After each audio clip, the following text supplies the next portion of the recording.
Hi. Hope you all are doing great. I'm very happy today. I'm going to talk about one of very personal and one incident of my life which is very close to my heart.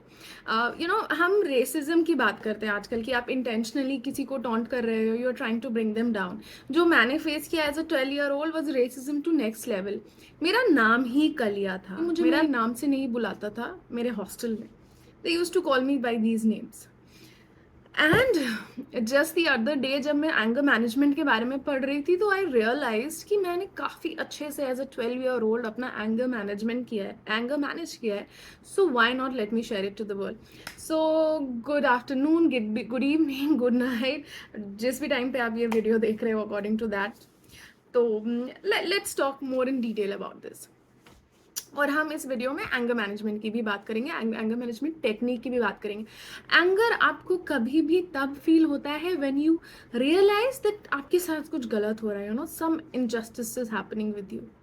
That's when you start feeling angry, right? तो हुआ ऐसा that 5th standard 6th standard के around मैंने पढ़ाई लिखाई बहुत बंद कर दी थी, बहुत कम कर दी थी, और मैं पढ़ती ही नहीं थी. मेरे मार्क्स कंसिस्टेंटली बुरे आ रहे थे. And my family came up with this solution that let's send her to hostel, right? And I was sent to a hostel in Patna. I was very happy. मुझे लग रहा था कुछ नया शुरू होने वाला है मेरी लाइफ में. मैं नए सिरे से शुरुआत करूंगी. इन माई प्रीवियस स्कूल मैं उतना अच्छा नहीं कर पा रही थी. तो आई थॉट कि I will give my life a new start. And I was very all happy and excited. It was a coed setting. तो लड़के लड़की we use to have lunch together, we use to have study time together. हम साथ में पढ़ते थे, साथ में खाते थे. Play time was together. Room segregated थे at different places, but most of the time we were all together, and our principal sir used to visit us all the time during the study time, during the lunch time. So that kind of a setting it was there. When I went there, there were a couple of girls, mostly fair skinned, right? I was little brownish. मुझे उस time पे chicken pox हो गया था, तो मेरे चेहरे पे स्पॉट्स थे. तो I am not sure what was the reason, but I start getting these comments.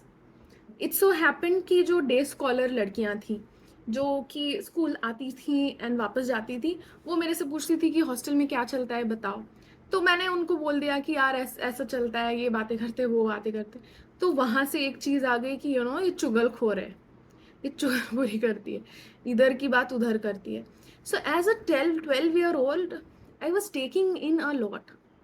उस इंसिडेंट के बाद जब स्कूल की लड़कियों से मैंने कुछ बातें शेयर कर दी, उसके बाद चीज़ें गॉट वर्स्ट फॉर मी. उसके पहले तो थोड़ा बहुत ट्रोलिंग होता था, उसके बाद it was to another level.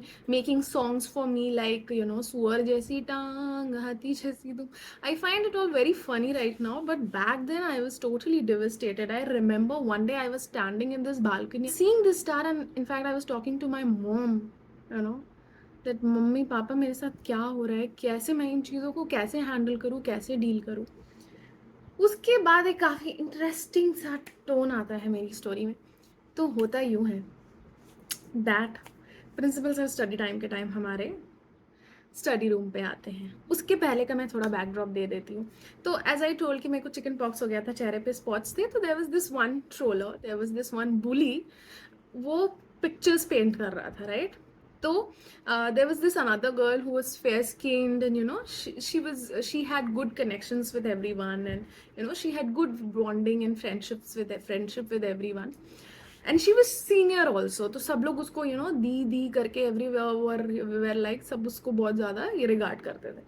So whatever. So there was this one bully. 3-4 ऐसे bullies थे which were like so bad, very bad. I'll come to that later on. But उसने क्या किया, उसने 2 पिक्चर्स पेंट की एक ड्राइंग बुक की sheet पे. एक तरफ मेरा चेहरा पेंट किया, दूसरी तरफ उसने she painted that girls picture, right? तो the girl's picture was all good, nice, bright and beautiful, and when he was painting my picture he ensured to bully me. तो उसने spots paint कर दिए, उसने चेहरा काला पेंट कर दिया. And एक स्टडी टेबल होता था, we 20-25 people could sit at once in that table, and he showed it to everyone, and everyone burst, started laughing. Everyone burst into laughter, and I was like, but by the time I was habituated. मेरे को लगता था ये regular है, कुछ बड़ी बात नहीं हो रही है, ठीक है. Just then प्रिंसिपल सर आते हैं रूम में, and he sits and he tells everyone कि आप लोग ये चैप्टर ओपन करो, उसमें ये पोएम है, इसके 6 लाइन्स 8 लाइन्स रिमेंबर करके इधर आके सुना. तो we were 6 of us, we were 5 of us in fact. हाँ, तो हम turn by, out of those 5 people 3 were bullies. तो हम टर्न बाय टर्न सुनाते हैं, राइट. तो I was pretty decent and I spoke all nicely and all, and sir was like very good, very nice, she is a new girl, she is just come and see how beautifully she has just recited this poem. And जब वो painter की बारी आई, वो जाता है, उसने ऐसी टूटी फूटी लैंग्वेज में पोएम सुनाई है, सर ने छड़ी निकाली है, सटाक सटाक, he was all banged that day. The moment sir went, I was like फिर से ट्रोलिंग स्टार्ट होगी, but no, there was pin drop silence. He was crying, wiping his tears and all. And जो वो मेरी instant Karma हो गया ना return, वो मेरी इंसल्ट कर रहा था, उसकी खुद की इंसल्ट हो गई उसी टाइम पे. Now these things are not important, होते रहती है ये चीज़ें, but what I learned from this incident is कि पढ़ाई को, if I stick to education, if I stick to studies, no one can bully me. By the end of 3rd semester of my 7th standard, I ensured that I was I was passing all exams with good grades. And जितने वो लड़के थे जो मुझे बुली करते थे, उनसे मैं 5-10% तो मिनिमम आगे रहती थी. आई मेड अ प्लान कि मैं अपना सारा फोकस स्टडी पे डालूंगी.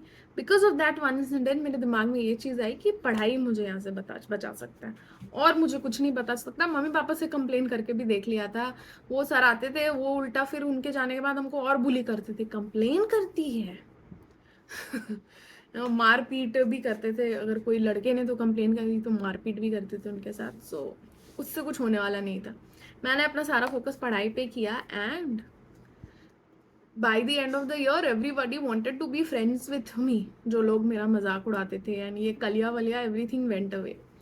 फिर भी अगर आप ब्राउन स्किन के हो तो कहीं ना कहीं इन स्कूल्स आपको ये एक there is slight bullying that happens due to your skin tone. But अगर आप eventually when when you pass college, when you get a job, these things don't matter, right? So अगर आप अभी if you are a student, अगर आपको कोई bully भी कर रहा है आपकी skin tone के लिए, आपकी किसी features के लिए, eventually ये चीज़ें matter नहीं करूँगी. आप अपना अच्छा perform करो, अपने career का ग्राफ अच्छा बनाओ, ये चीज़ें matter करने वाली हैं. Now talking about anger management. Anger management में जब भी आपके साथ ऐसी सिचुएशन, से मेरे साथ एक सिचुएशन आया, I was like it was total injustice, right. Why would they have the authority to call me something like और name call me something like a कलिया और अ काली कलूटी, right. No, they don't had any right, right. So rather than snapping, right, मैं वहाँ पे snap कर सकती थी, मैं वहाँ पे, और मैं करती भी होंगी, राइट. मैं कभी प्रिंसिपल सर को जाके कंप्लेन किया होगा, ये चीज़ें मैंने की भी होंगी. But cognitive restructuring is very much important. आप खुद को ये बोलने की जगह मेरी तो लाइफ खराब हो गई है, मेरा तो ये साल वेस्ट हो गया, मुझे तो यहाँ नहीं रहना, की जगह आप खुद को ये बोल सकते हो कि this is a tough time, I will make through this, right. आपकी लाइफ में अगर अभी कुछ ऐसी प्रॉब्लम चल रही है जिसको बहुत ज़्यादा, जिससे स्ट्रगल कर रहे हो, फर्स्ट ऑफ ऑल इंश्योर कि आप उसको बहुत ज़्यादा मल्टीप्लाई नहीं कर रहे हो उस प्रॉब्लम को. रैदर आप खुद को ये कंसोल दे रहे हो कि ठीक है, this is a phase, this will pass, let's me take a birds eye view on this situation, let me take a third persons view on this situation and try and identify a solution to this. Anger management की पहली technique है cognitive restructuring. Okay, the second most important thing was I now I realise कि मैं उस time पे काफ़ी journaling कर रही थी एंड मैं काफ़ी गाने गाती थी, right. So relaxation techniques are important. आप कुछ ऐसी एक्टिविटीज में इन्वॉल्व हो जो आपको रिलैक्स करती हैं. ये मेडिटेशन भी हो सकता है, एक्सरसाइज भी हो सकता है, आपकी कोई हॉबी फॉलो करना भी हो सकता है, right. Most important thing in anger management is problem solving. क्या वो प्रॉब्लम है, आप तो एक उस प्रॉब्लम की जड़ तक जाओ कि प्रॉब्लम क्या है जिसकी वजह से मुझे गुस्सा आ रहा है. वहां से एक प्लान बनाओ, राइट, बिना किसी को हर्ट किए. अगर आप एक स्टूडेंट हो, अगर आपको क्लास में अब आप बुली हो गए हो, अब आपको कोई कुछ अच्छा भी बोल रहा है तो आपको गुस्सा आ रहा है, तो प्रॉब्लम है कि you know you have been bullied and that has taken a toll on your mental health, and now that now अगर आपको कुछ अच्छा भी बोल रहा है तो you're not able to take it. So you have to address that, understand what's the root cause of the problem that you are facing right now, and then respond, right. और ये चीज़ें हमें पता है यार, हम एज अ 12 year old अगर मैंने एग्जीक्यूट किया था, किसी ने मुझे बताया नहीं था कि respond and don't react, but I executed it, right. ये चीज़ें अगर आपको भी पता है, definitely you just have to restructure, recollect, make a plan, journal, and do certain things to ensure that you have a sound mental health, right. Now, making a plan would also work if you can include more people, right. So having that communication is important. अगर आपको किसी का behaviour नहीं अच्छा लग रहा है, it's better, okay, let's have 2 minutes apart from everyone else, I want to talk something to you. So this behavior of yours is little upsetting for me. वो important है, rather than snapping out and doing all that. This is a little upsetting for me. Can you please refrain from doing this again? That's it. एक बुली था, उस बहुत गंदा बुली कर रहा था एक एक मेरे एक छोटे बच्चे को, in fact. So it so happened कि I just went up to him and I said, what are you doing? Have you lost your mind? क्या कर क्या रहे हो तुम? And it stopped. That was the last day that he has hit anyone. And हाँ, ये चीज़ें होती हैं हॉस्टल्स में, मार पीट, WWE के कॉम्पिटिशन्स. अब जिसकी जो बुली है, अगर वो हार गया तो वो इसीलिए मारेगा कि तुमने मुझे हराया क्यों. तो अगर आप पेरेंट हो, आप अपने बच्चे को हॉस्टल भेज रहे हो, इंश्योर कि every 1 month you are visiting. Don't just leave at that कि छोड़ दिया, right.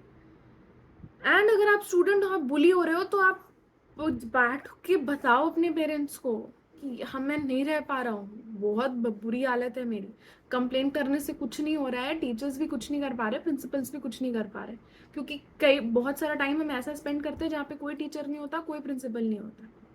It's just me and the bully, right. So yeah, these things are important, and I thought that and especially जो बच्चे hostels में रह रहे हैं, उनके पेरेंट्स को ये चेक करना काफ़ी important है that things are fine with those people, and you reach out to a counselor if there is something जहाँ पे आपको लग रहा है communication gap है between you and your kid, right. And एक आप सही environment नहीं create कर पा रहे हो किसी भी एक टॉपिक से related, reach out to a counselor. There are so many counselors. Yeah, so yeah, just another video about if my experience can be helpful for you. Yeah, if you're a student and if you want to talk about something, feel free to reach out to me. I'm available at akansha725@gmail.com. Thanks.